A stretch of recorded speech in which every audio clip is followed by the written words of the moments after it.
సంగారెడ్డి జిల్లాలో దారుణ ఘటన జరిగింది. బొలారం పోలీస్ స్టేషన్ పరిధిలోని ఓ మహిళను గుర్తు తెలియని దుండగులు హత్య చేయడం కలకలం రేపుతోంది.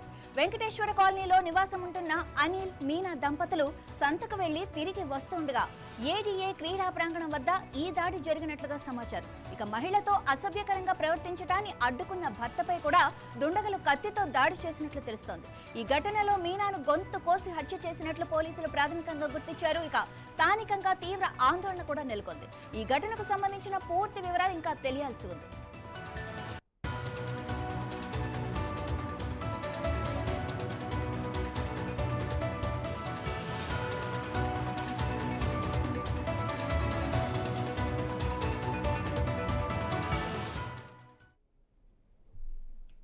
నంద్యాల జిల్లాలో ఏసీబీ అధికారులు నిర్వహించిన